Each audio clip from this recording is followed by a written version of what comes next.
Olá, bom dia. Bom dia para todos que estão entrando. Estamos aguardando o pessoal entrar aqui. Mais 3 minutinhos para o pessoal conseguir conectar e a gente já inicia, ok?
Bom dia mais uma vez para todos que estão entrando. A gente só está aguardando aqui os 2 minutinhos para o resto do pessoal conectar e a gente inicia.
Bom, vamos lá então, pessoal. Bom dia, finalmente, para todos que entraram agora.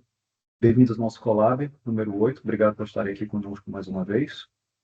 Para quem está chegando, o Collab é uma iniciativa da Protect que a gente promove conversas estratégicas para conectar práticas de mercado, visão executiva e trocas reais entre especialistas, né? Então, nossa ideia é sair do superficial e discutir o que realmente impacta as decisões de segurança digital dentro das empresas, instituições governamentais.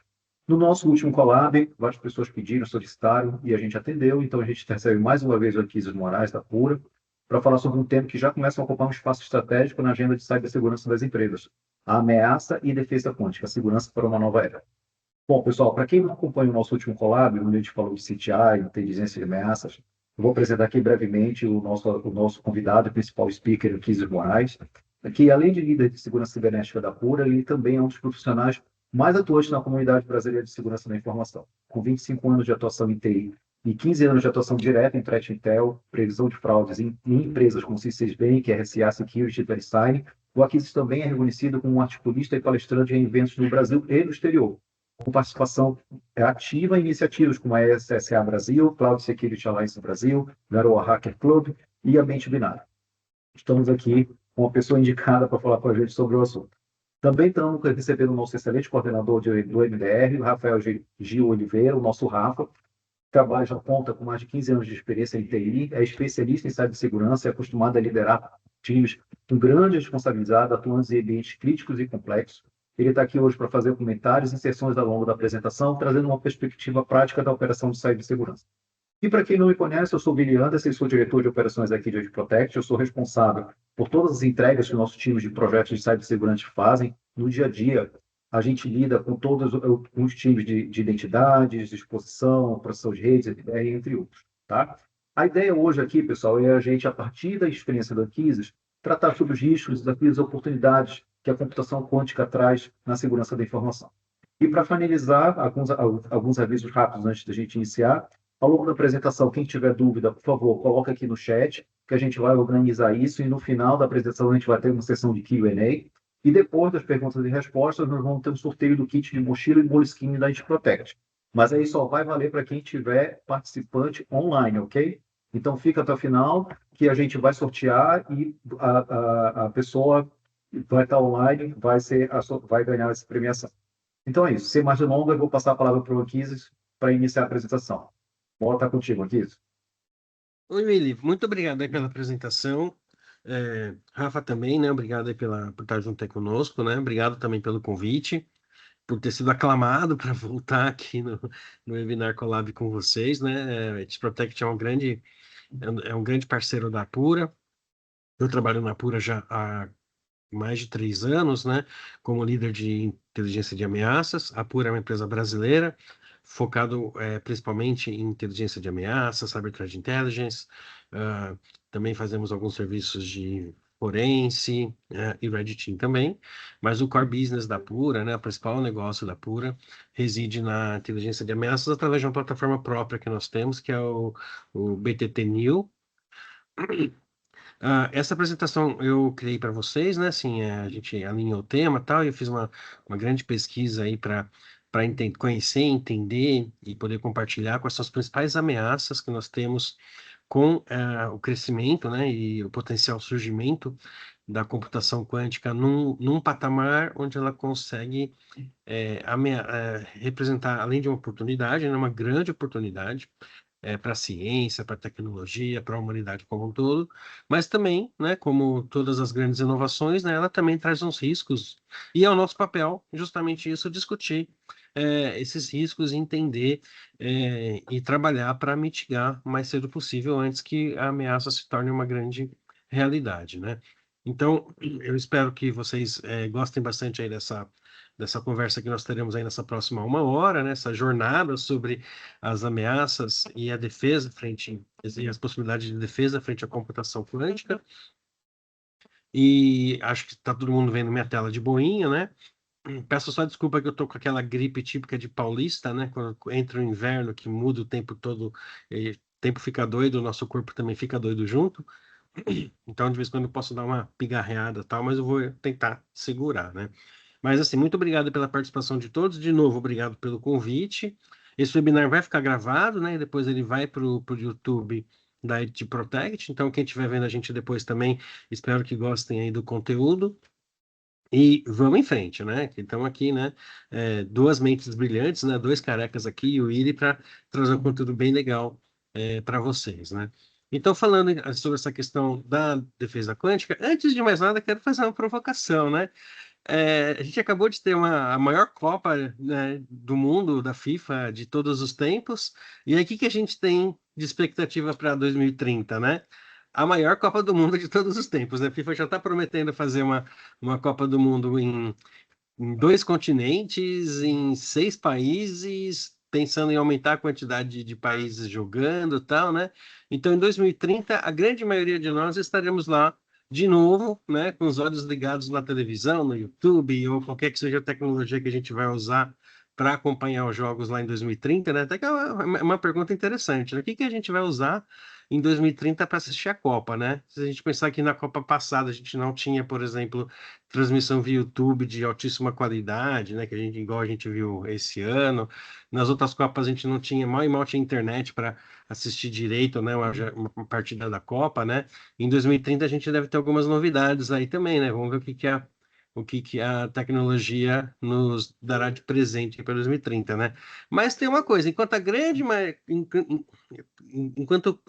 enquanto praticamente toda a população do mundo vai estar com os olhos voltados para a Copa do Mundo, a galera de tecnologia vai estar com uma outra preocupação, né? Estaremos já no limiar da computação quântica. Segundo as principais expectativas do mercado, né? Isso muda todo dia, porque as pesquisas sobre computação quântica elas estão acontecendo nesse exato momento. Todo dia tem alguma novidade, uma grande evolução. Grandes fabricantes mundiais estão trabalhando com projetos de computação quântica, IBM, Google, Microsoft, Meta, né? Isso as iniciativas do lado de cá, né? Imagina só que já tem também na China, Rússia e por aí vai, né? Então a gente tem uma corrida muito grande aí da ciência para a evolução da computação quântica. Já temos computadores quânticos funcionando nessas grandes empresas, algumas até já tornam isso acessível para pesquisadores, né, de fora, tal. Então a gente tem até como fazer alguns trabalhos, desenvolver software para computação quântica. Só que ainda está engatinhando em termos de potencial, né? Assim, então, o grande trabalho hoje é criar computadores quânticos, desenvolver esses computadores de uma forma mais poderosa. Mas a grande expectativa do mercado é que provavelmente em 2030, né? Talvez um pouco antes, talvez um pouco depois, né? Ou seja, 4 anos, é o tempo do Brasil tentar montar uma seleção de verdade, né? A gente já vai ter provavelmente um computador quântico altamente poderoso, funcionando, e o pior de tudo, né? Que é a grande preocupação aí para compartilhar nesse webinar, capaz, inclusive, de quebrar algoritmos criptográficos, né? Já fazendo um spoiler aí do principal tema que envolve essa nossa apresentação, né? Então, a computação quântica representa aí um grande salto tecnológico, né? Então, da mesma forma que a gente tinha nada, aí vieram os primeiros computadores, os mainframes, os computadores pessoais, aí teve a grande evolução da internet, aí alguns anos atrás tivemos a grande mudança de paradigma com o surgimento da computação em nuvem, agora a gente está vivendo aí toda uma mudança tecnológica e até social em função da inteligência artificial, né? Basta ver os memes que surgiram na Copa, quantos memes engraçados feitos com IA, né? Isso só para dar um exemplo muito besta do dia a dia da população, mas a inteligência artificial hoje está em tudo, né, inclusive nos nossos produtos e serviços de segurança, ajudando, né, não só os atacantes, mas principalmente os defensores também a ter mais eficiência no nosso trabalho de defesa, né? E agora, a principal novidade na pauta dos executivos é a questão da computação quântica, né? Não é uma novidade, né? Não deveria ser uma novidade para ninguém, porque estudos sobre isso datam lá, né, dos anos 90, os primeiros algoritmos para quebra de criptografia, já pensando no cenário de computação quântica, surgiram no meados para o final dos anos 90, mas agora que a computação quântica está chegando perto de se tornar uma realidade, né? Uma computação quântica capaz, né, potencialmente capaz de quebrar esses algoritmos, né? E junto com todas essas mudanças tecnológicas e seus impactos, elas também mudaram o jeito da gente fazer cibersegurança, né? A segurança antes da computação em nuvem era totalmente diferente, né, do que é agora. A segurança antes da IA é totalmente diferente do que fazemos agora. E a segurança, pensando na computação quântica, né, nos desafios quânticos, também vai ser diferente do que nós temos isso agora, né? Quando a gente compara, né, eu não vou explicar, não vou me arriscar a explicar o que é computação quântica, né? Não sou especialista no assunto computação quântica, né? Mas dando uma rápida visão, né? Assim, a computação quântica é uma forma diferente de pensar o computador, de pensar é, as características físicas e básicas que compõem um computador, né? No computador clássico tradicional, esse que a gente tem em cima do nosso desktop, que tem nos data centers, nos data centers dos provedores de nuvem e tal, né? O princípio básico é que a informação ela é representada por bits, zeros e uns, né? Que são controlados por sistemas elétricos, né? São pulsos elétricos, zeros ou uns, que estão nos processadores, que estão nas memórias, que estão nos discos de armazenamento, né? Então a informação ela é trabalhada nessa questão binária, né? 0 e 1, 0 e 1, 0 e 1, né? 1 é 0, 1 é 1. Você tem toda uma matemática binária, né, em cima disso. Para quem fez faculdade de tecnologia já teve que aprender a fazer cálculos em binário e hexadecimal também, né? É, é uma questão de processamento sequencial, operações determinísticas, né? Tudo em cima desses hardwares que a gente conhece, é, baseado, né, em conceitos básicos da física, né, e de eletricidade, né, para dizer que é zero ou 1. A computação quântica começa tratando com um conceito diferente, né, que eles chamam de qubits, né? O que é o qubit? Qubit também é uma forma de representar a informação, só que pensando nas propriedades físicas do mundo quântico, o qubit ele é é um pedaço de informação que pode ser qualquer coisa entre 0 e 1 ou no meio, né? Então, ele é um pedaço de informação que, na verdade, ao invés de ser 0 e 1, ele pode ser muitas coisas, né? Entre 0, 1, qualquer coisa. Ele tem uma probabilidade de ser 0, probabilidade de ser 1. Só que quando você começa a trabalhar a informação nisso daí, ela deixa de ser só 0 e 1 para ser milhões de coisas ao mesmo tempo, né? Trabalhando em cima desse conceito, você consegue ter muito mais formas de representar a nossa informação e de trabalhar, né, computacionalmente com essa informação. Os qubits também eles têm várias propriedades, né, associadas com isso com relação à mecânica quântica, né? Uma propriedade muito curiosa é quando você pensa no mundo quântico, né?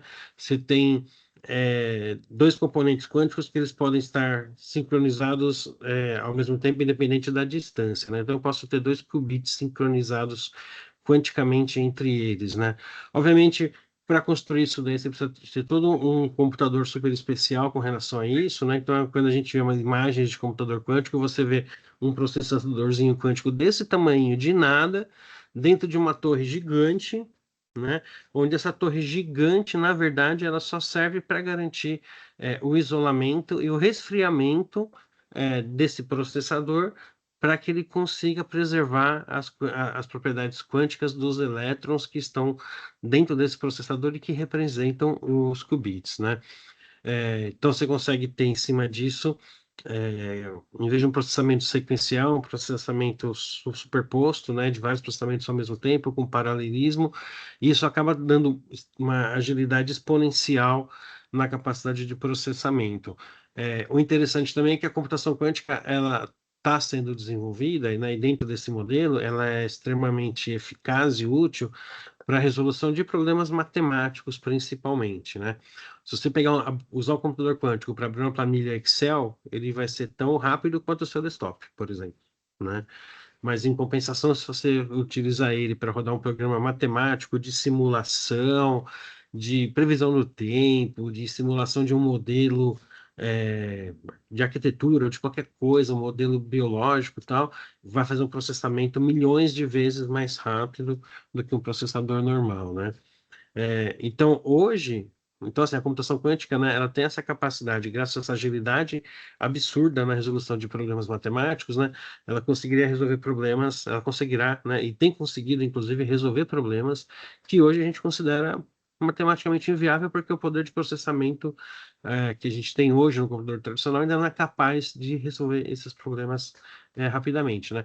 Eu até devia ter colocado aqui uma notícia, essa é uma notícia recente, acho que essa semana, de que os cientistas conseguiram resolver um problema que num computador normal demoraria milhões de anos, conseguiram resolver no computador quântico em poucas horas, né? Saiu uma notícia bem recente aí com relação a isso, só para exemplificar a capacidade que a computação quântica traz, né? Mas, de novo, né, é uma tecnologia que ainda está em evolução, em pesquisa. Hoje, né, os computadores quânticos que têm, eles têm uma capacidade de processamento em termos de qubits muito baixo, perto do que a gente espera ser possível chegar, né? E para conseguir quebrar os algoritmos criptográficos que a gente tem hoje, a gente ainda precisa que os computadores quânticos eles cheguem num potencial ainda de processamento que ainda não tem hoje, né? Então, por enquanto, em termos de ameaça à criptografia, a gente consegue respirar um pouco aliviado, mas já sabendo que a ameaça está batendo a nossa porta, né? Então, que nem eu estou comentando, né, assim, um dos principais impactos da computação quântica na cibersegurança que a gente tem hoje, que a gente conhece, é a possibilidade de usar os computadores quânticos para rodar algoritmos que consigam quebrar as ferramentas criptográficas, né, vamos voltar de novo, né?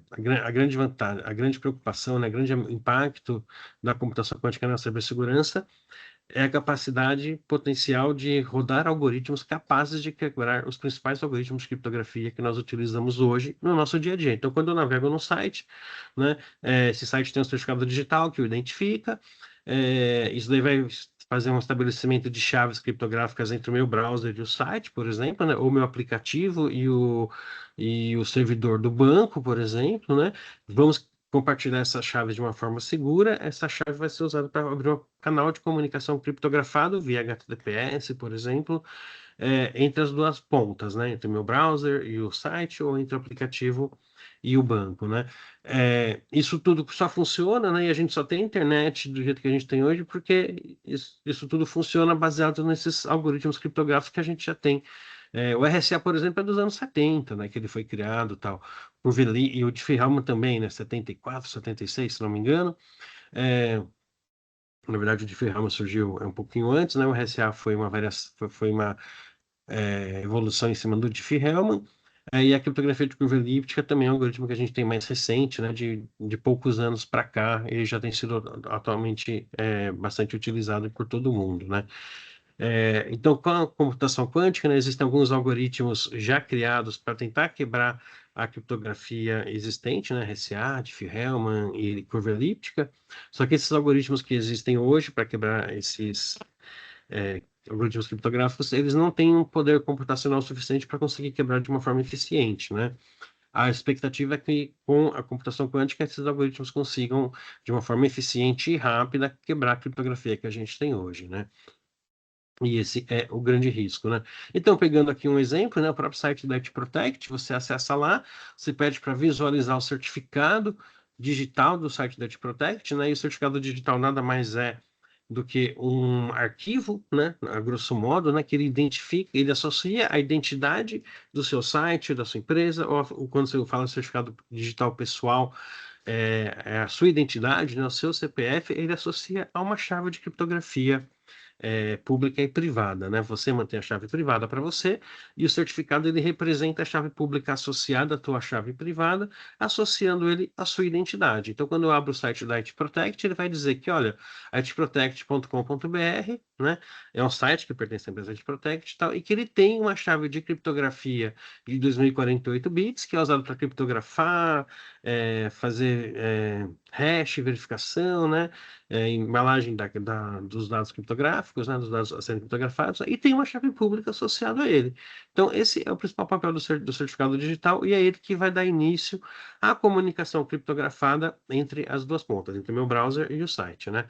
Só que, com o crescimento da computação quântica e a capacidade que a gente está visualizando aí no futuro próximo da computação quântica, conseguir quebrar os algoritmos conhecidos de chave pública, né, e de assinatura digital, tudo isso que a gente está vendo não vai mais ter utilidade, porque se eu consigo quebrar esses algoritmos que geram essas chaves públicas, né, que geram o certificado digital, e consigo quebrar, inclusive, as comunicações criptografadas, tudo isso que a gente faz hoje, que garante a nossa segurança na internet, né, ela pode ser fácil, vai poder ser facilmente quebrado. Então, eu vou conseguir criar um certificado digital falso, porque eu consigo simular, quebrar o algoritmo de assinatura do certificado para gerar uma identidade falsa. Eu vou poder pegar essa comunicação criptografada, capturar esses pacotes que hoje estão criptografados e vou conseguir descriptografar eles facilmente usando o computador quântico. Então, tudo isso que a gente tem hoje de infraestrutura básica de cibersegurança da internet, né, e do nosso dia a dia, ele vai deixar de ser seguro, né? Vai deixar de ser útil, vai deixar de ser viável. Então, por isso que surge a necessidade da gente ter os algoritmos quânticos, né? E a grande ameaça que a gente considera, né, considerando que ainda não existem os computadores quânticos viáveis, né, para fazer essa quebra de criptografia, é que existe um tipo de ataque que a gente considera chamado colete agora e criptografe depois, harvest now, decrypt later, né? Então, esse conceito é o seguinte, olha, eu sei que daqui a uns 5 anos eu vou ter um computador quântico capaz de quebrar toda a comunicação criptografada. E eu estou querendo espionar uma empresa, um concorrente, um outro governo, né? Alguma coisa assim, né? Quero roubar dados que estão criptografados. Eu vou roubar essas informações, vou capturar essas informações, guardo comigo e espero daqui a uns 3, 4, 5 anos para descriptografar depois. Tem muita informação que daqui a 5 anos vai continuar muito válida, né? Segredos de Estado, propriedade intelectual, projetos, detalhes de projetos, é, informações, por exemplo, né, de negócio. Então, imagina, por exemplo, uma grande petroleira, né? Assim, as informações que você tem sobre campos de petróleo são relevantes agora, daqui a 10 anos, daqui a 100 anos, que o campo de petróleo está lá, né? Só que são informações secretas daquela petroleira que está explorando aquele lugar. Se o meu concorrente tem acesso a isso, vai ser uma vantagem para ele. Quando a gente pensa numa indústria aeronáutica, por exemplo, quantos anos que demoram para criar um novo modelo de avião, né, em termos de pesquisa, de evolução de engenharia, e tal, são às vezes décadas, né, para você criar um novo modelo de um Airbus, por exemplo. Se o concorrente consegue roubar essas informações, está criptografado, mas daqui a 5 anos eu consigo criptografar, vai continuar sendo uma informação bastante útil para o concorrente. Então, a principal ameaça que a gente vê hoje não é a quebra da criptografia atual, é a possibilidade dos nossos adversários capturarem os nossos dados agora, os nossos dados críticos, e daqui a 2, 3, 4, 5 anos no máximo, conseguir descriptografar essas informações. Por isso que a gente já está começando, né, no mercado uma corrida para defesa quântica, né, para proteção contra os futuros ataques à criptografia baseada na computação quântica. Então, dando um exemplo, rápido sumário, né, do que seriam os principais riscos e impactos, né? Então, com a possibilidade de quebrar os algoritmos básicos de criptografia e assinatura digital, a gente consegue invalidar os certificados digitais. Então, a gente perde totalmente essa confiança que existe hoje na identidade online, baseado em certificados digitais, em certificação digital. A gente não consegue mais fazer não conseguirá mais fazer um acesso remoto, né, baseado no certificado digital, uma troca de chaves, a nossa identidade digital vai ficar totalmente impactada, né, vai ser muito fácil criar assinaturas digitais falsas, então a gente abre uma janela aí para possibilidades de fraude e incapacidade de você repudiar transações, porque a sua identidade foi forjada, né, tecnicamente e criptograficamente também. Com o ataque de capturar os dados históricos, né, a gente vai ter essa possibilidade de vazamento de dados retroativos. A gente tem uma grande dependência de fornecedores, ou seja, eu dependo que o meu fornecedor de tecnologia, que tem a criptografia embarcada, que ele faça a atualização dos algoritmos, então isso impacta inclusive na cadeia de suprimentos também, e muita gente tem aí sistemas legados, né? Quando eu falo, você tem que atualizar o seu servidor web para botar, para botar os novos algoritmos criptográficos pós-quânticos, né? Beleza, todos eles já têm suporte, você vai lá, atualiza e já está funcionando, né? Mas quando eu falo de sistemas legados, sistemas industriais que têm criptografia, sistemas OT, sistemas médicos, às vezes uma atualização disso demora anos, décadas. Então teremos aí um grande problema de proteção dos sistemas legados. A gente já tem hoje e vai continuar tendo no momento da computação pós-quântica, né? É, e um risco muito interessante que a gente já tem agora, que aconteceu esse ano, é uma informação muito recente, os próprios atores de ameaça usando criptografia quântica para melhorar, né, para otimizar as ameaças, né? Então a gente teve agora, há pouco tempo atrás, em abril, o pessoal da Rapid7 descobriu um ransomware que já estava usando a criptografia pós-quântica no seu código. Então, ele usava um dos algoritmos aprovados pela NSA para criptografia pós-quântica, né, que é o MLKEM, né, com chave de 1024 bits. Ele estava usando esse algoritmo para fazer a proteção da troca de chaves criptográficas. Então, esse ransomware já implementou, né, enquanto a gente está discutindo se é implementar ou não, o cara do ransomware já está implementando criptografia quântica no seu ransomware.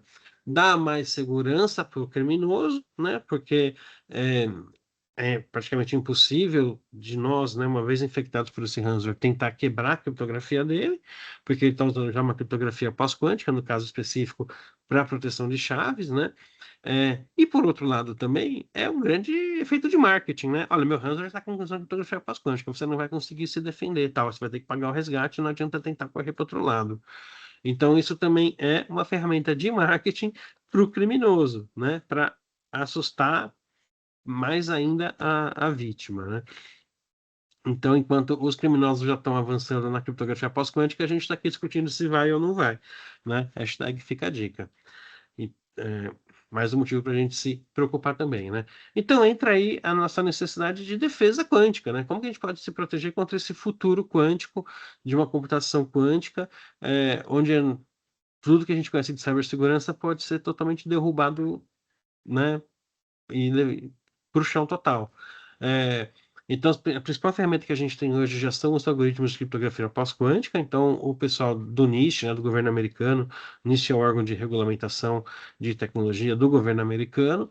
Eles, em 2016, iniciaram já 2016, 10 anos atrás, iniciaram um projeto de seleção de novos algoritmos resistentes à criptografia quântica, a quebra, né, da criptografia no cenário quântico, né, que é o que a gente chama hoje de criptografia pós-quântica. Então, são algoritmos que podem rodar no nosso computador normal, algoritmos de criptografia, de assinatura de chaves, mas que eles têm uma robustez suficiente para não serem quebrados frente a um computador quântico, né? Então, o principal ferramental que nós temos hoje são esses algoritmos que já foram selecionados, avaliados e aprovados e padronizados pelo NIST, que eu vou comentar daqui a pouco.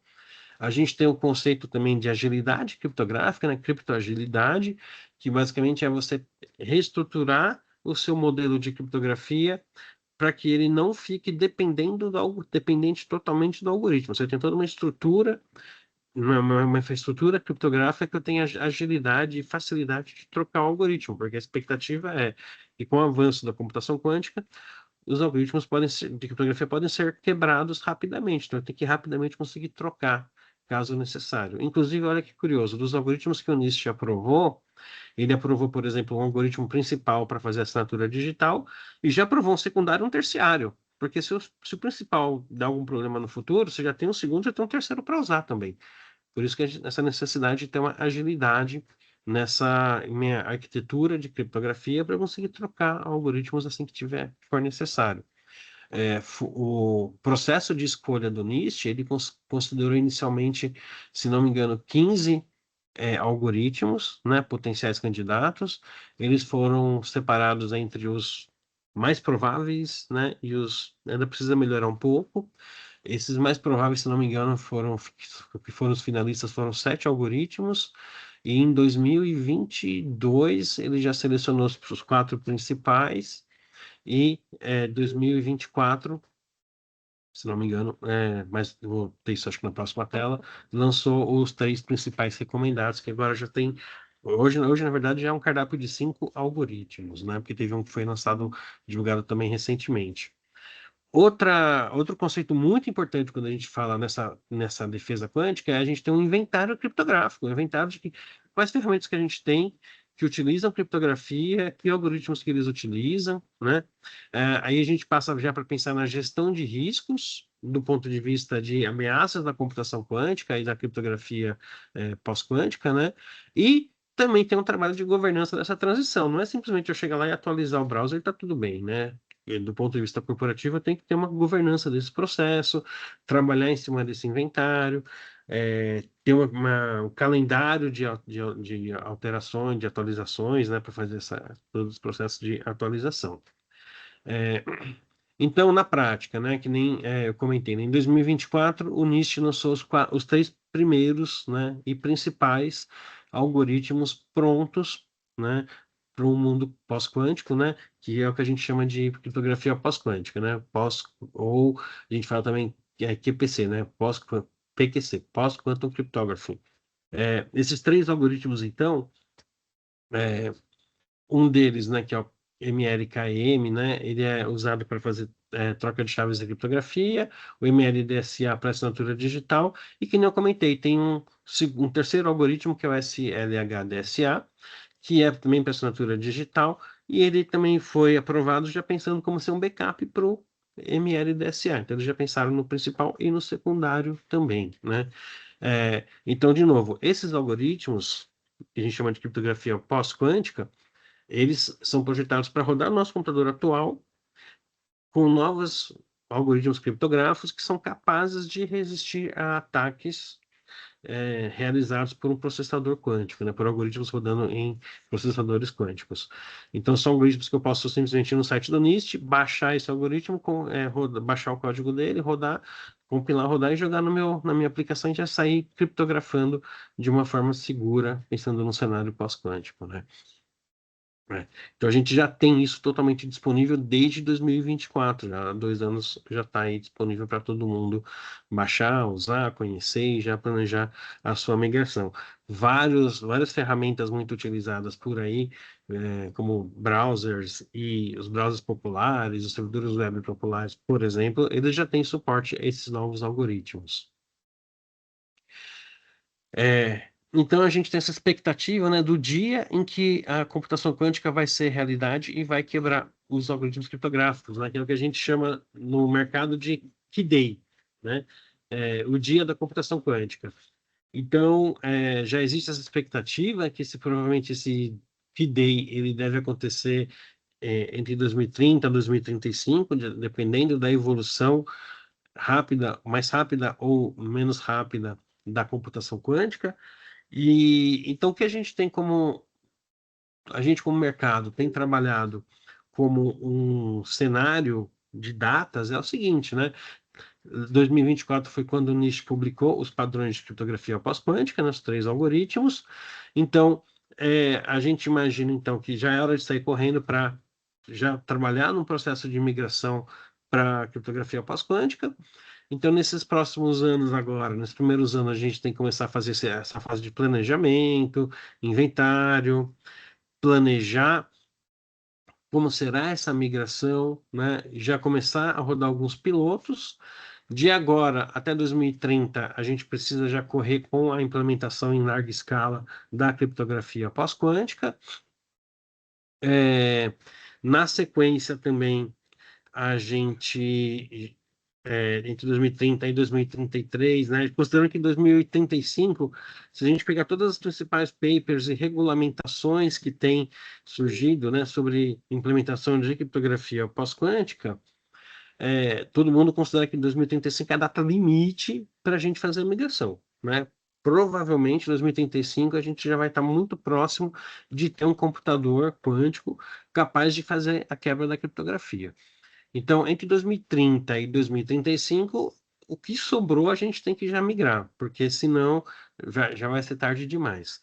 Então, assim, o que a gente tem agora de janela de oportunidade é de agora até 2030, ou seja, até a próxima Copa do Mundo, a gente tem que correr para fazer a migração. Quanto mais rápido e mais cedo, melhor, devido a essa preocupação do ataque, né, de capturar os dados agora e descriptografar depois. Então, quanto mais cedo eu conseguir já me prevenir com relação a isso, melhor. Mas a data recomendada de corte é 2030 e a data limite, né? Que o brasileiro adora trabalhar no limite, né? O imposto de renda, 90% da população entrega o imposto de renda no último dia, né? Dia 31. Eu, inclusive. Então, assim, a gente adora trabalhar no limite. 2035 é o limite, mas vamos considerar 2030 a limite aceitado, né? É, o Volmer, né, inclusive é um profissional sensacional que fala muito sobre a criptografia quântica e a evolução da computação quântica em vários eventos, né? O Volmer fez uma pergunta aqui muito legal para nós, é, quando que eu acredito que teremos um comprometimento efetivo do algoritmo RSA. Assim, a grande expectativa é que provavelmente entre 2030 e 2035 isso já deve acontecer. Por isso, né, é muito importante usar, né, todo mundo adotar o algoritmo RSA com a chave maior possível, né, normalmente 2024, migrar para curvas elípticas, que é um pouco mais resistente, mas em termos de computação quântica, muito provavelmente entre 2030 e 2035 já deve ter a quebra do algoritmo RSA, né?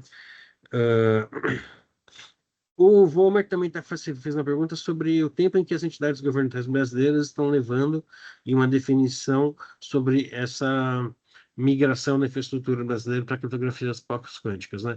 Eu, na verdade, no tempo que eu pesquisei, eu não achei nada muito relevante sobre decisão brasileira, porque a gente tem muito decisões nos Estados Unidos, na Europa, eu vou citar algumas também aqui, né?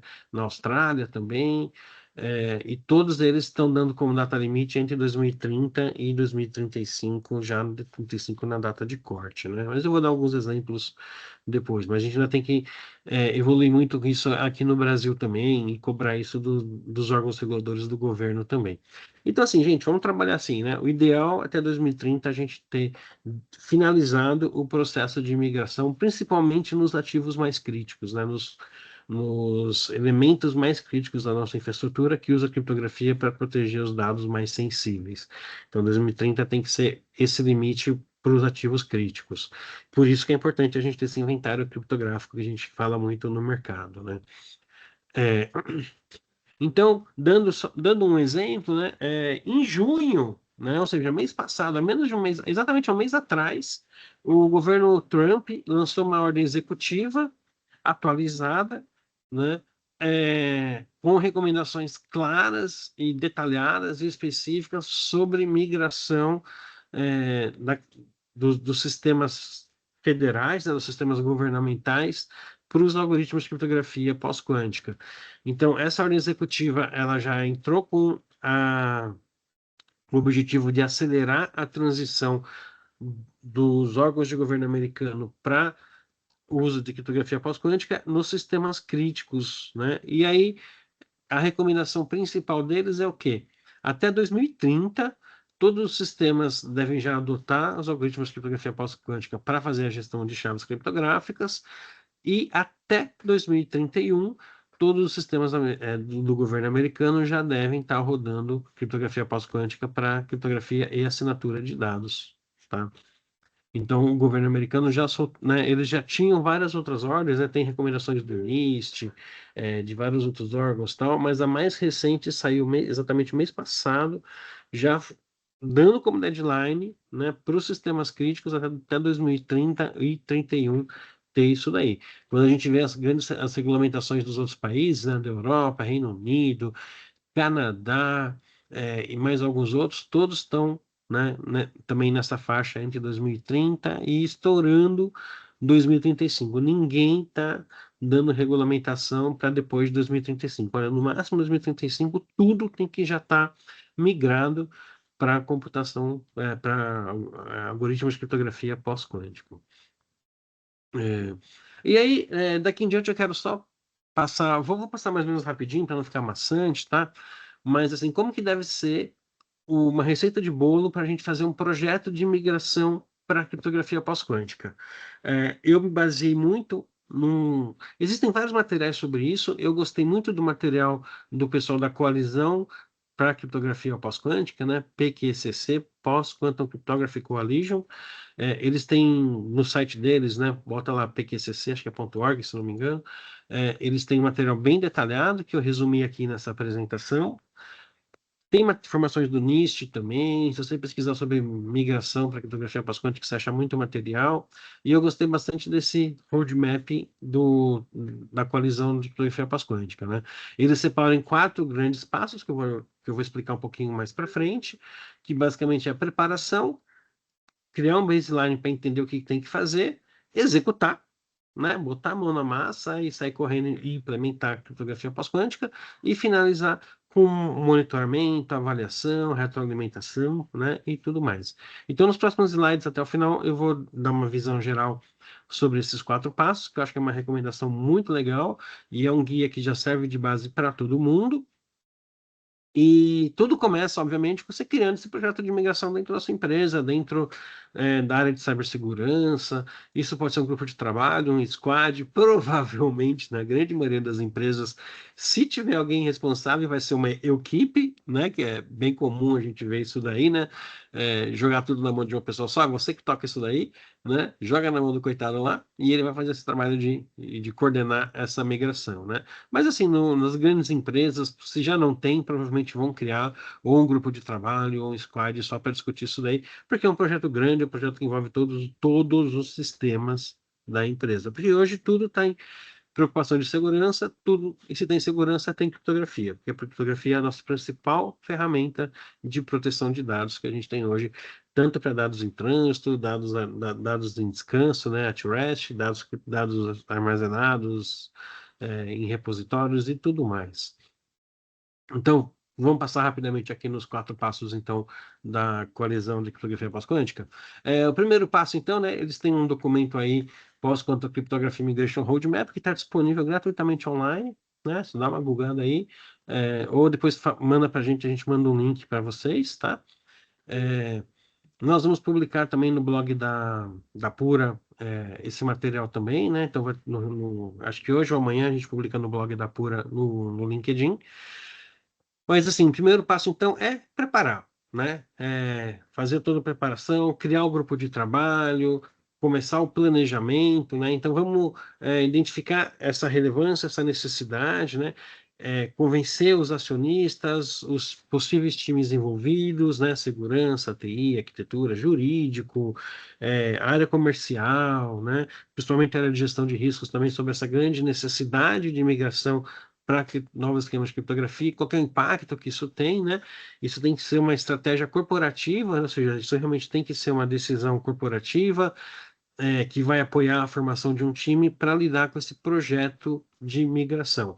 Obviamente tem que ter um líder, né? O responsável, tem que iniciar, né, esse trabalho de inventário. Vamos ver o que a gente já tem de inventário de software, de listas de ferramentais que a gente tem, né, e fornecedores que a gente tem. Muitas empresas têm isso mais ou menos organizado, a grande maioria provavelmente não tem, né? Eu tive a oportunidade de trabalhar no projeto de migração para o ano 2000. Eu não sei o que a maioria de vocês estava fazendo no Réveillon do ano 2000, talvez algumas pessoas que trabalham na área hoje nem tinham nascido ainda, né? Mas eu passei o Réveillon do ano 2000 dentro de um data center, liderando o projeto de migração e acompanhamento, né, de suporte para o ano 2000. Foi um ano inteiro de trabalho dentro da empresa para fazer esse levantamento de todos os softwares que tinham na empresa, quais estavam compatíveis com o ano 2000, quais precisaram ser atualizados. A galera fala, o bug do ano 2000 foi maior falácia. Não foi, né? Só não deu problema maior porque todas as empresas do mundo ficaram preocupadas ou desesperadas e correram para atualizar seus sistemas. E para fazer essa atualização dos sistemas, né, provavelmente essa foi a única vez na história em que as empresas desenvolveram um levantamento, né, detalhado de todos os softwares e ferramentas que existiam na empresa para poder fazer essa validação para o ano 2000. Com a possibilidade de migração para a criptografia pós-quântica vai ser mais ou menos a mesma coisa. A gente vai ter que começar desenvolvendo, ou refazendo, né, ou recuperando e atualizando essa lista de softwares e ferramentas e fornecedores que a gente tem para trabalhar em cima disso, né? Então, o primeiro passo vamos ver o que a gente já tem. A gente já tem algum levantamento de quais softwares que a gente já tem, quais são os nossos principais fornecedores de tecnologia? Então, vamos começar por ele, né? É, Trabalhar já no plano de comunicação para toda a empresa, para conscientizar toda a empresa, e principalmente os executivos e as áreas envolvidas sobre os riscos e a necessidade desse esforço de imigração, e começar já o contato com os fornecedores que a gente já tem. Provavelmente a maioria dos fornecedores que a gente já tem, quando a gente fala de fornecedores grandes, eles já estão preparados ou estão se preparando para criptografia pós-quântica. Google, Microsoft, todos eles já têm muita coisa feita e muita coisa em roadmap.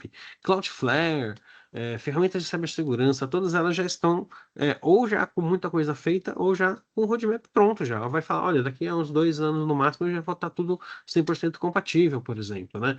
A própria Cloudflare também tem um esforço muito grande de evolução da criptografia pós-quântica, ela tem já, né, um roadmap pronto. Já, olha, já estou com tantos por cento já pronto, vários serviços já compatíveis e alguns que ainda faltam ficar compatíveis até tanto tempo.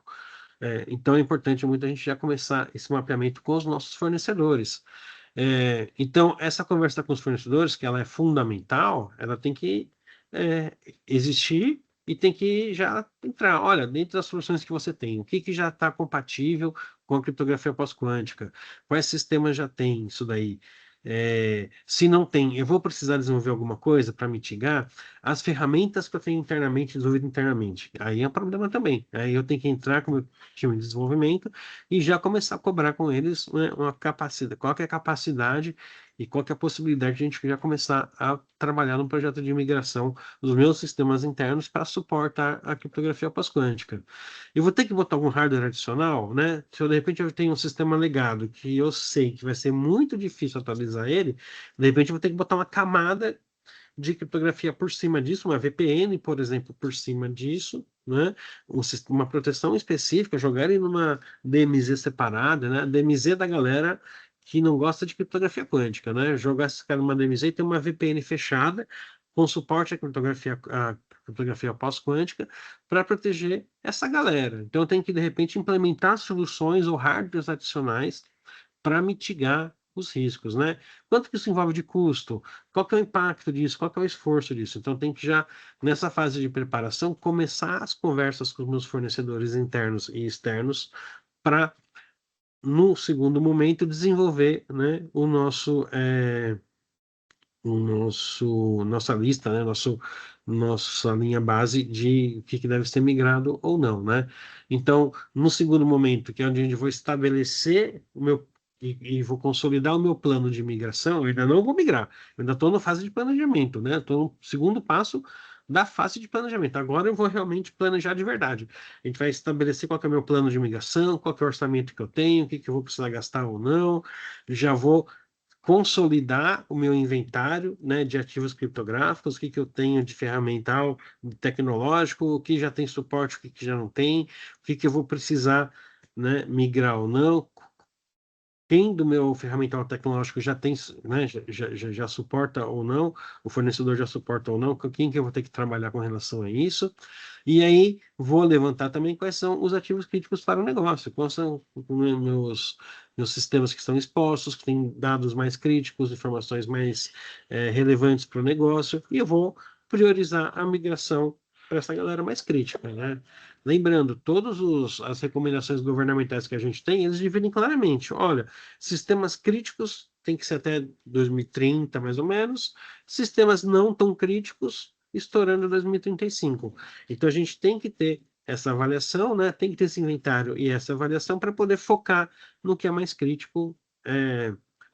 Ou também eu recomendo pensar num quick win também, né? O que é mais rápido de atualizar e, né, um esforçozinho só de atualizar um software já fica compatível com criptografia pós-quântica, consigo dar um check naquele meu inventário. Então vamos focar nos quick wins, né, nos trabalhos mais rápidos e fáceis e principalmente nos sistemas críticos também.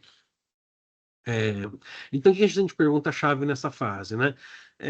Qual solução minha de tecnologia utiliza criptografia e qual algoritmo utiliza?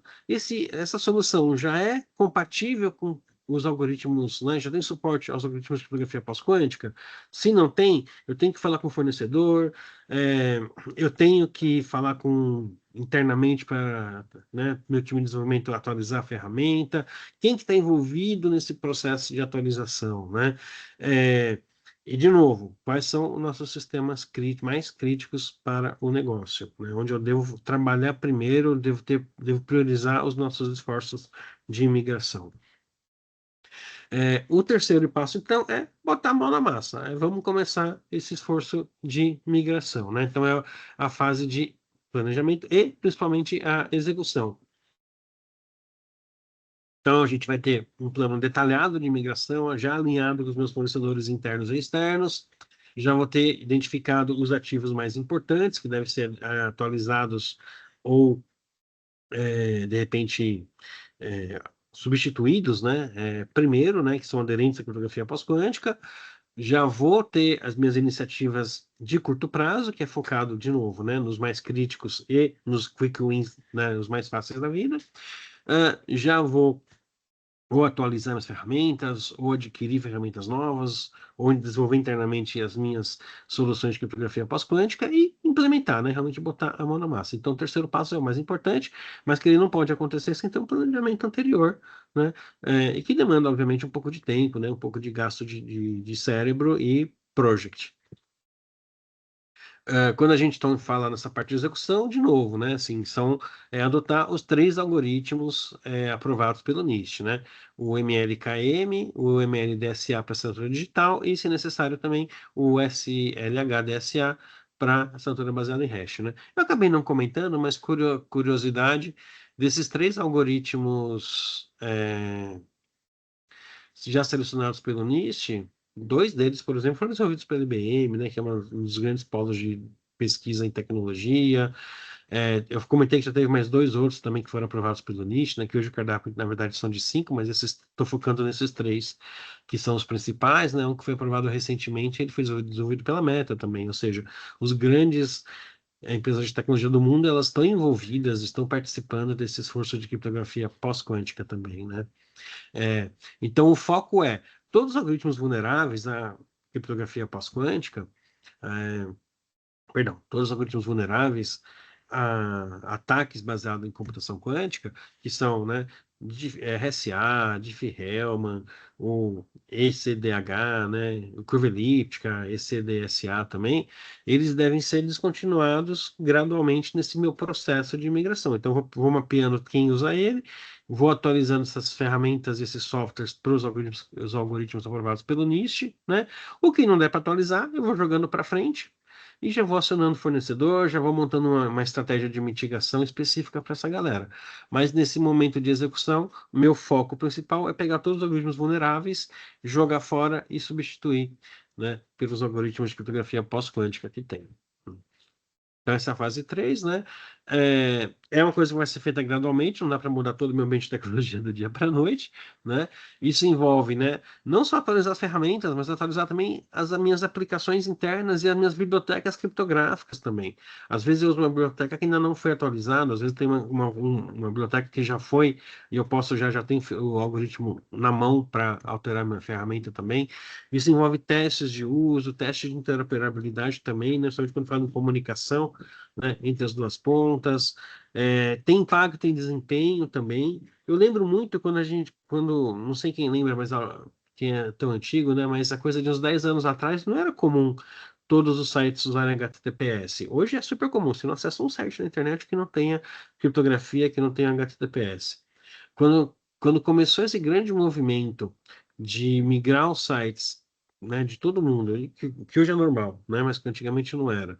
Quando teve esse grande movimento de migrar os sites de HTTP para HTTPS, a galera já falava, olha, eu botando criptografia dá um overhead de processamento na máquina, no meu servidor web, mas é overhead necessário.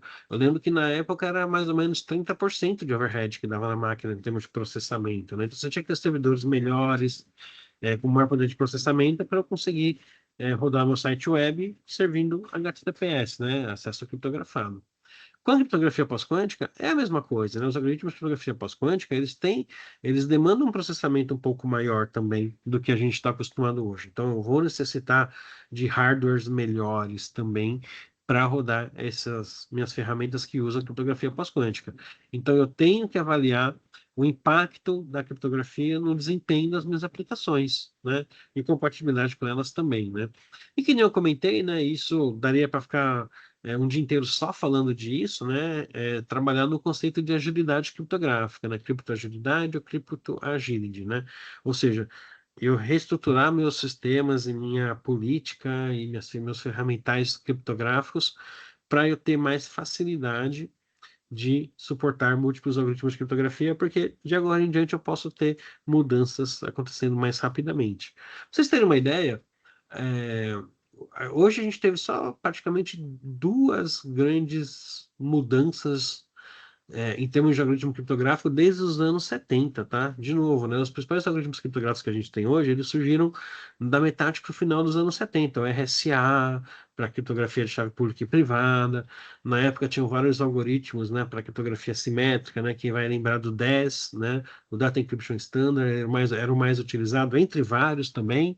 Aí nos anos 90, mais ou menos, né, os algoritmos de criptografia, final dos anos 90, os algoritmos de criptografia simétrico, né, eles começaram a ficar vulneráveis à capacidade de processamento que já existia na época, né, dos anos 70 para os anos 90, e teve uma grande troca de algoritmos de criptografia simétrica lá no final dos anos 90, que surgiu o AES, que é o que a gente usa até hoje para criptografia simétrica, o Advanced Encryption Standard. Então a gente teve uma primeira grande mudança de criptografia lá no final dos anos 90, é, e só praticamente, né? Nos últimos 10 anos a gente teve essa mudança do RSA, migração do RSA para curvas elípticas, que também não foi uma mudança muito grande no mercado, né? Foi, ó, você tem a sua opção a mais que é melhor, mas se quiser continuar usando RSA, todo mundo usa, né? Mas agora a gente tem uma segunda onda de mudança, que é justamente essa necessidade de migrar os algoritmos tradicionais para a criptografia pós-quântica. Então a gente está né, numa segunda fase aí, historicamente falando, de grandes mudanças criptográficas. Só que a tendência com a computação quântica surgindo e se tornando cada vez mais poderosa é que eu posso ter necessidade de mudanças de algoritmos mais frequentes e mais ágeis. Por isso que a gente precisa trabalhar esses conceitos de agilidade criptográfica também, né? De novo, isso era um assunto que só isso dava para fazer um curso de uma semana sobre agilidade criptográfica, não dá para resumir isso daí num webinar rapidinho, né? Mas é um conceito que a gente tem que ter, guardar aqui na cabeça, tipo, precisa olhar isso daí com cuidado, com calma e com carinho, né? E aí, no final do meu processo de migração, a gente tem a última fase, que é monitorar se tudo aconteceu bem, avaliar se está tudo bem e o que eu preciso continuar acompanhando, né? Então, avaliar se a implementação foi bem realizada, se os algoritmos estão funcionando, está funcionando bem, atualizar esse meu inventário criptográfico, né? Dar check em todo mundo que eu já atualizei, que algoritmo estou utilizando em todo mundo, deixar isso guardado com carinho, sempre que puder, e sempre, né, que puder manter isso atualizado. É, não só estar aderente com o NIST também, né, mas acompanhar também outras normas e outras entidades internacionais e nacionais que podem regulamentar sobre isso. Então, eu posso ter regulamentações locais do meu país, né?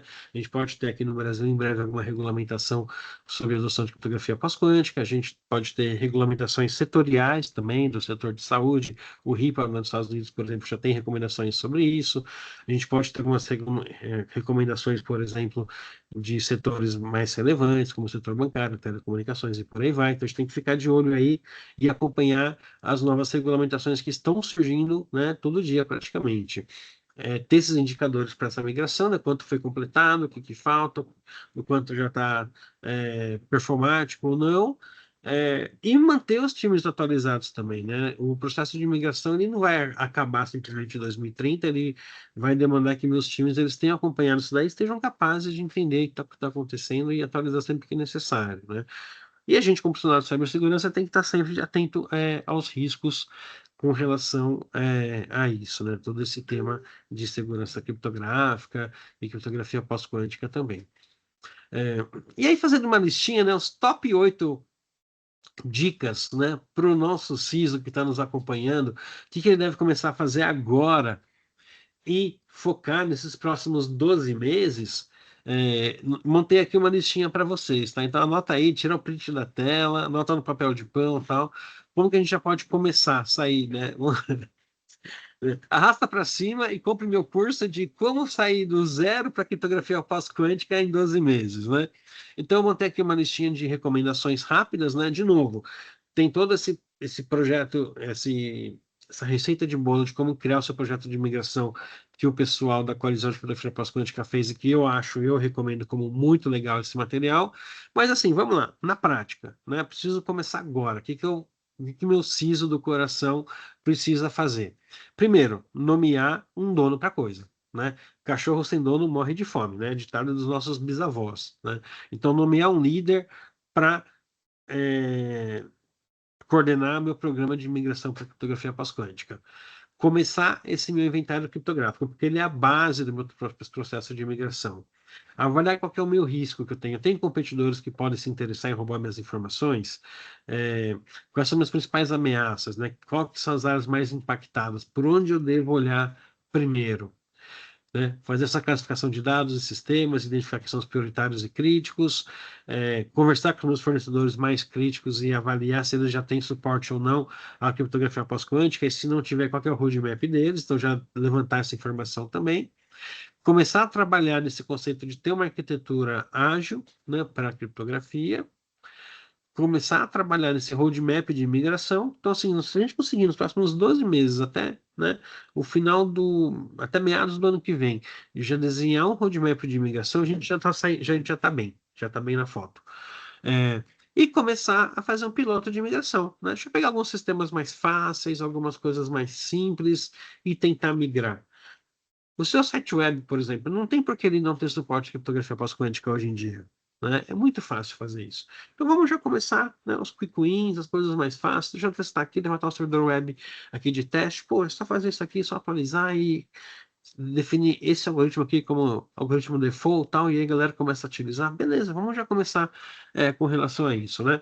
Então, essa é a minha recomendação dos 8 passos rápidos para a gente já começar um processo de migração. Não tem desculpa para não começar a fazer hoje, né? Eu não estou dizendo que você tem que já atualizar tudo hoje, mas a gente já tem que começar a pensar, levantar esse assunto em pauta e começar a planejar hoje, porque, de novo, o prazo é curto, né? 4 anos passa muito rápido, né? Daqui a 4 anos a gente vai estar assistindo a Copa do Mundo e terminando de migrar nossos sistemas para criptografia pós-quântica. Isso passa muito rápido, né? Pergunta para qualquer técnico de futebol como passa rápido 4 anos. O nosso técnico de futebol de PQC também, né? Nosso técnico de PQC também vai achar que 4 anos é muito pouco, né? Então vamos lá, começar agora. A gente tem 4 anos aí pela frente. Não dá para bobear, né? Vamos já fazer uns amistosos com o meu servidor web, ver se ele suporta a criptografia pós-quântica, se eu venço o jogo ou não, né? É, e vamos já começar isso daí. Não tem desculpa para não começar agora, né? O projeto, não a migração. Então vamos lá, né?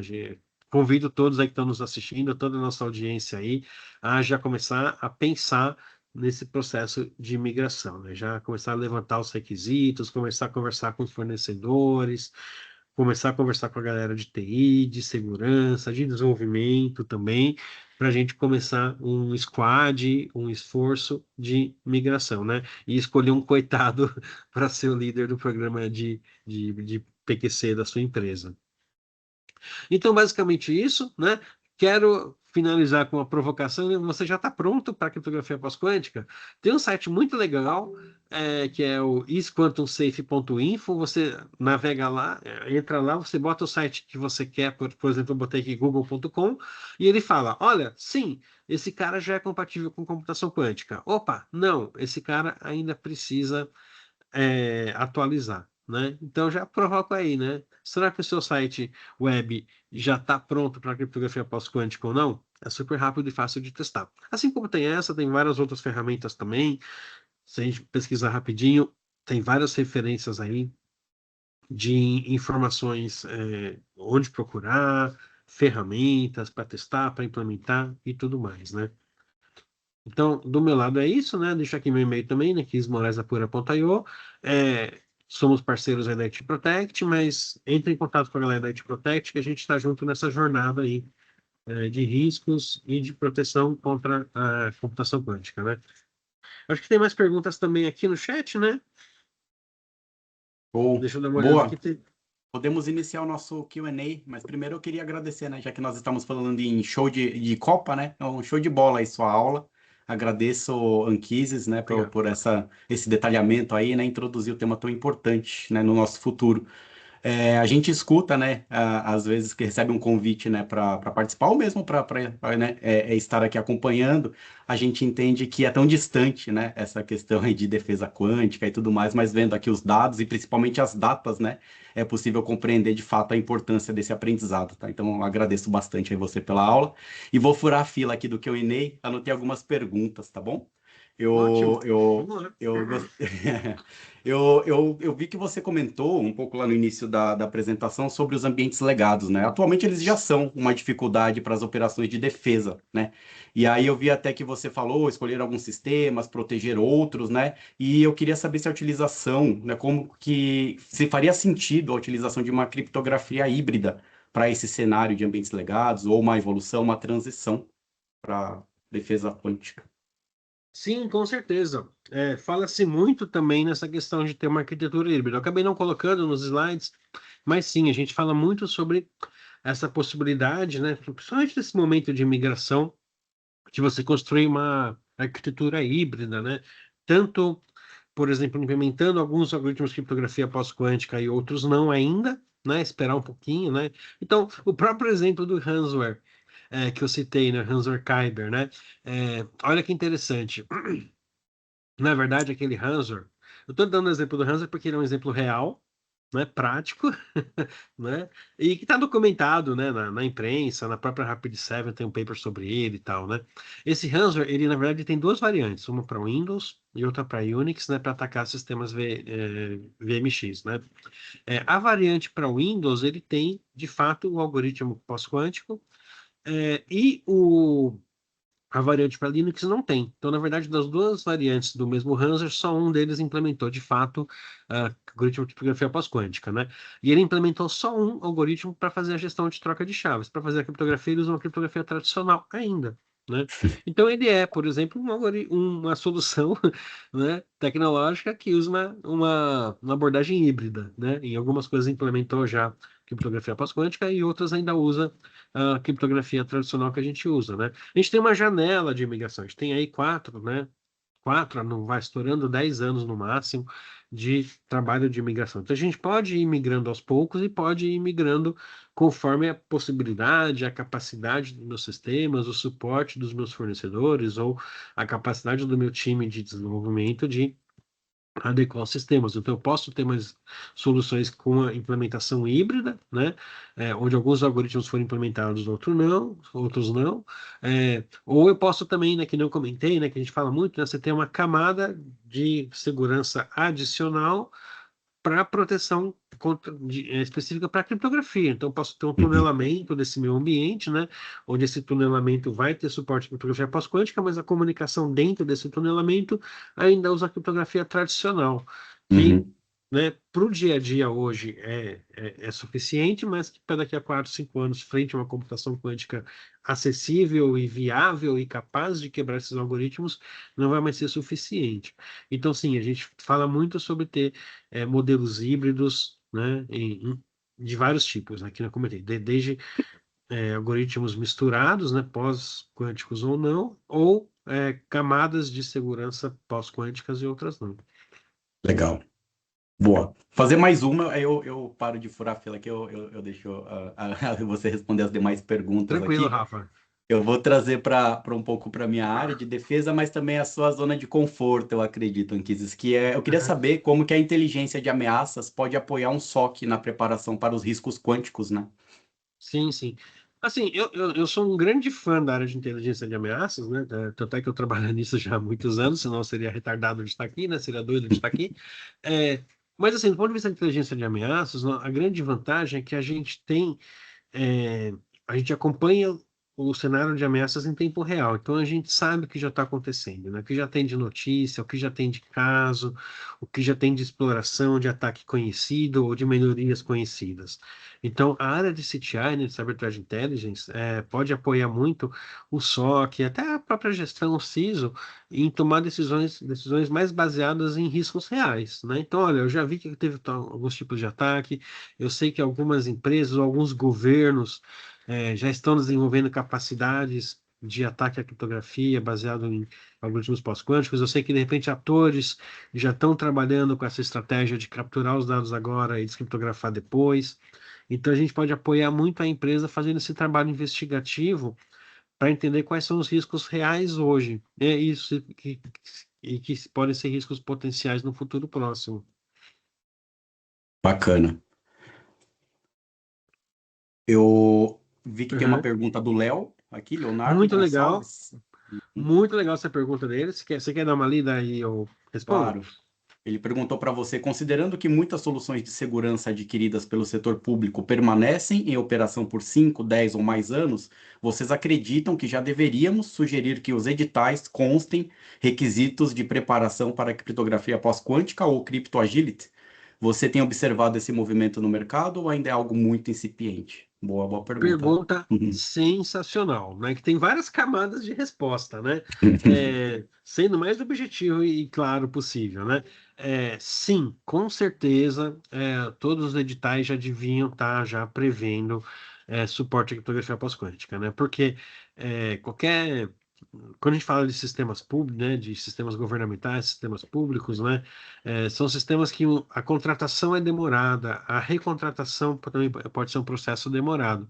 Então, se você já está contratando o sistema hoje, a sua próxima janela de repente, recontratar isso pode ser daqui a 4, 5 anos, né, quando já a criptografia pós-quântica já vai ser realidade, né, e o computador quântico vai ser realidade. Então, hoje a gente já devia estar pensando em contratar sistemas já com suporte à criptografia pós-quântica. Não só no sistema, na área pública, mas na área privada também, mas na área pública, cuidado maior ainda por conta dos editais, de toda a burocracia e processos lentos e demorados de contratação. Quando a gente fala em sistema legado, não é só setor público, né? Bancos, setor de telecomunicações e principalmente setor de saúde tem muitos sistemas legados. A área industrial, então, assim, é lotada de sistemas legados, sistemas com atualização difícil, em que por mais que você queira atualizar, às vezes o fabricante não suporta e não está nem aí, né, para atualizar. Então a gente tem que trabalhar muito com estratégias de mitigação, né? Então, assim, todo mundo que tem sistema legado já tem que estar começando a trabalhar, né, no processo de migração ou mitigação. E para quem está contratando sistemas novos agora, tem que já considerar suporte de criptografia pós-quântica. Não dá para contratar um sistema hoje que não tenha suporte a isso, senão você vai estar dando um tiro no pé. Você vai estar arranjando trabalho para você e dor de cabeça para os próximos 4 anos. Legal. Recebemos mais uma do Márcio. Opa.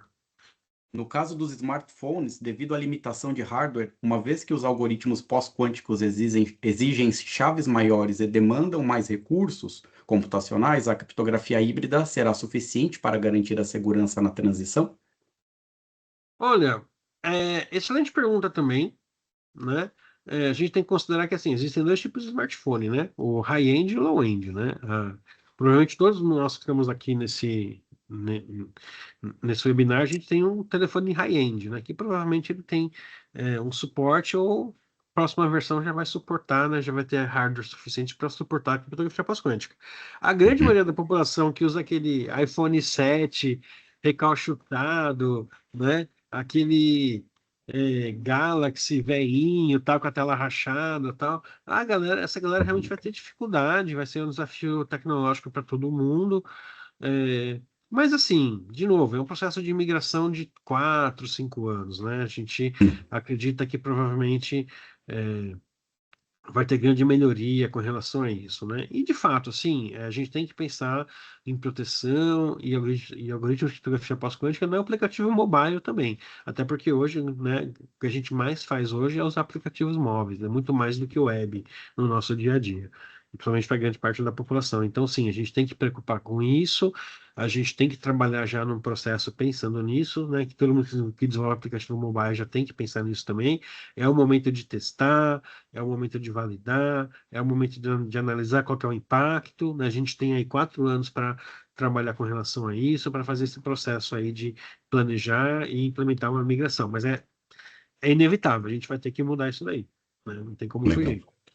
com certeza. Alguém mais, pessoal? Senão eu vou fazer mais uma. Tem mais uma aqui. Vamos lá. Eu queria saber como que você entende a IA vai ajudar ou vai dificultar a defesa em um cenário pós-quântico? Cara, a tendência da IA para a defesa é ajudar, né? Então a gente acredita aí que a IA para tudo, né, na verdade, né? Para isso também. Então a IA pode nos ajudar a desenvolver conhecimento, a desenvolver ferramental também. A IA também está num processo de maturação cada vez maior, né? A chance de dar problema é cada vez menor, né? De alucinar cada vez menor. Então a gente tem a IA hoje já como parte do nosso dia a dia, como parte do nosso ferramental de cibersegurança, de defesa, de desenvolvimento também, né? Eu duvido que exista alguns desenvolvedor hoje que não utilize IA para desenvolver, para criar projetos, para melhorar os seus projetos também. A gente fala muito também de IA para ajudar na segurança do código também. Então a IA só está aqui para ajudar, né? Bem usada, né? Com tokens suficientes, com orçamento suficiente para pagar os tokens, né? Muita galera, né, tá percebendo que a IA não é um bundalelê total, né? Não é festa, não é festa, né? Você tem que pagar também, né? Mas faz parte do show, né? Então, assim, a IA tá aqui para nos ajudar, com certeza. Legal. Muito obrigado pelas respostas, Anquis. É. O Kleber fez um comentário legal também, mais para frente, mais atrás, né? Que ele escutou sobre esse tema pela primeira vez em 2024, né? O Chibesec é um evento muito legal que acontece lá no Pará, um evento de comunidade, né? Onde atrai muita gente lá do norte e nordeste. Inclusive a base E operacional da Haiti.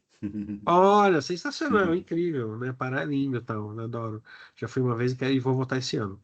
Então, o Vomer deu uma palestra em 2024 muito legal sobre o tema, né? Então, já acendeu o interesse da comunidade de cibersegurança lá, né? O Vomer, inclusive, ele faz parte da comunidade de segurança pós-quântica, né? Então, criou-se uma comunidade com relação a isso. Já tem alguns eventos que tem uma vila para discutir computação pós-quântica também. Então, a gente está movimentando aí o mercado e a comunidade de cibersegurança em geral para trazer esse assunto para a pauta da galera, né? É o momento de trazer esse assunto para a pauta. Agora é o momento de trazer para a pauta, de puxar as orelhas, né? E de começar a se mexer. De novo, a gente não precisa migrar tudo agora, até o final do ano, né? Mas a gente tem que ter esse horizonte aí de trabalho de 4 anos, porque é um trabalho grande, é um esforço muito grande, é, é um trabalho de investimento em tecnologia, em tempo, em desenvolvimento para a gente ter essa migração, mas é necessário. E quanto mais cedo a gente começar, né, mais fácil de fazer e mais rápido a gente termina. Com certeza. Legal, então. Obrigado, Rafa. Obrigado, Liquises. Acho que deu para a gente ter um panorama bem amplo sobre os desafios que vêm com a chegada da computação quântica, né? E para mim a mensagem que ficou é que a computação quântica, embora ainda esteja em evolução, a preparação das organizações precisa começar agora, né? Com governança, inventário e planejamento. Mas é isso, pessoal. Então, só nossos últimos recadinhos aqui para a gente encerrar. Entre hoje e amanhã vocês vão receber um e-mail com a apresentação do Anquises, tá? E nesse e-mail também vão ter os links para a avaliação do evento e para quem tiver interesse, solicitar o certificado de participação, que vai ser o equivalente a 2 horas aula, tá? E eu queria pedir, por favor, não deixem de responder nossa pesquisa, ela é